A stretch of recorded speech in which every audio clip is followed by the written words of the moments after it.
There is a precise moment, perhaps, lasting only a fraction of a second, that dictates the quality of your entire life. It happens immediately after an insult. It happens right after a colleague interrupts you or when a car cuts you off in traffic. It is that visceral electric jolt that shoots up your spine. Your heart rate spikes. The heat rises in your chest. Your mind, previously calm, is suddenly hijacked by a singular, desperate need, the need to set the record straight, the need to defend, the need to react. In that split second, you have lost, not because you were wrong, not because you are weak, but because you have handed the keys to your internal state to someone else. You have inadvertently confessed that your stability is conditional. It depends on their behavior.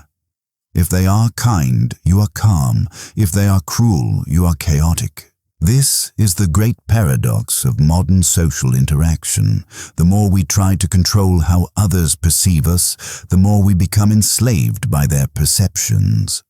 We think that by reacting, by explaining, arguing, or snapping back, we are asserting dominance. We believe we are winning the exchange. But look closer at the psychology of the reaction. To react is to reflect. A mirror has no choice but to reflect the image placed before it.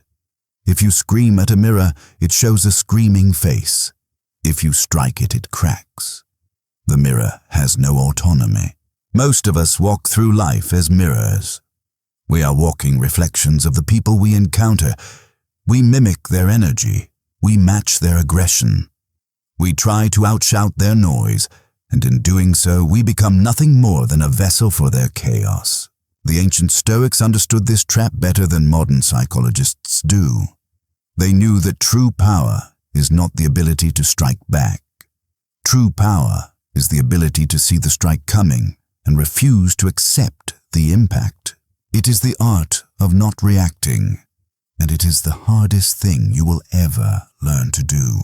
We must dismantle a common misconception. Not reacting is not the same as passivity.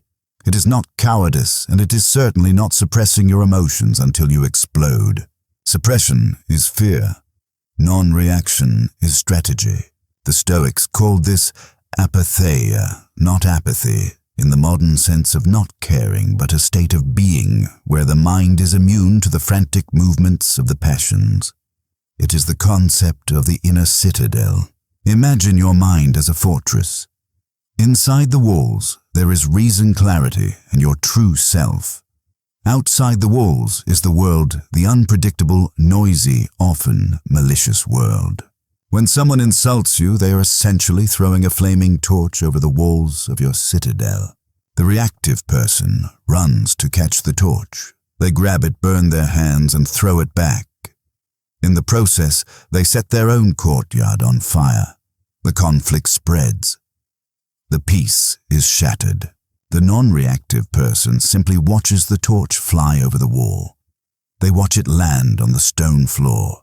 They watch it flicker.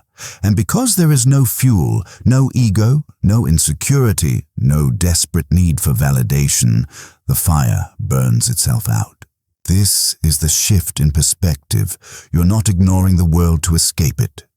You're ignoring the provocation to preserve your own sovereignty. Why is this so difficult? Because biologically we are wired for the tribe. In our evolutionary past, a loss of status meant death. If the tribe thought you were weak, you were exiled. So when challenged, our reptilian brain screams, defend, attack, prove them wrong. But we are no longer in the wild.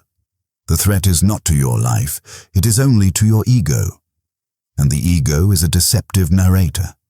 It tells you that if you stay silent, you are losing. The truth is the opposite. The one who speaks first is often the one who hurts the most. The one who requires the last word is the one who is most enslaved by the first.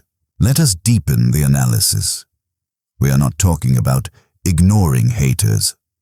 We are talking about a fundamental restructuring of how you process reality. There are 3 specific psychological mechanisms at play here. When you defend yourself against a false accusation or a petty slight, visualize what you are doing. You are stepping into a courtroom. You are stepping into the witness stand. By doing this, you are implicitly accepting the other person as the judge.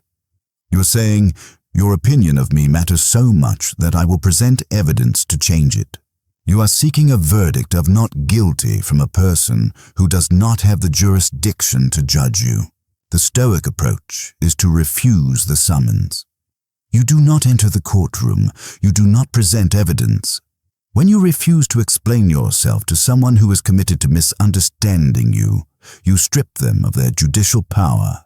You leave them sitting on the bench, gavel in hand, judging an empty chair. This is not arrogant. It is an acknowledgement of a simple truth. You cannot control the narrative inside another person's head. Trying to edit their thoughts is as futile as trying to edit the weather. There is a dark psychology to silence. Humans are social creatures. We rely on feedback loops. When person A yells, they expect person B to yell back or cower. This confirms their reality. It completes the circuit. When you do not react, you break the circuit. You create a vacuum. Silence is terrifying to the insecure mind. When you meet aggression with a neutral gaze and total silence, the aggressor is forced to sit with their own behavior. Their words hang in the air unanswered, echoing back to them. Without your reaction to distract them, they are forced to see themselves. They see their own lack of control. They see their own pettiness. Often, they will become angrier, trying to provoke a response just to alleviate the awkwardness of the void you have created. Do not fill that void. Let them sit in it. Let their anger function like a wave crashing against a cliff. The cliff does not yell at the wave. It does not try to outmuscle the wave. It simply stands. And eventually the wave breaks, foams, and recedes. Every reaction costs you something. It costs you cortisol. It costs you mental clarity. It costs you time. Marcus Aurelius asked, "How much time he gains who does not look to see what his neighbor says or does or thinks, but only at what he does himself to make it just and holy." Think of your mental energy as a finite currency. Every time you engage in a petty conflict, you are paying a tax. You are paying a tax to someone who likely does not respect you. Why are you funding their drama with your life force? The non-reactive individual is an energetic miser. They hoard their peace. They view their attention as the most valuable asset they possess, and they refuse to spend it on bad investments. This isn't passivity. It is aggressive conservation of the self.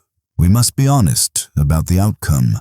If you adopt this path, if you choose the art of not reacting, do not expect a standing ovation. YouTube gurus will tell you that silence makes you alpha, or that it will make people respect you. This is a half-truth. The reality is that when you stop reacting, you become dangerous to people who rely on manipulation.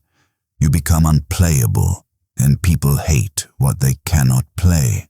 They may call you cold. They may call you arrogant. They may accuse you of not caring. They will escalate their attempts to get a rise out of you just to prove that you are still one of them, still a puppet with strings waiting to be pulled. You must be willing to be misunderstood. This is the price of the ticket. You cannot have the autonomy of the Stoic and the approval of the crowd.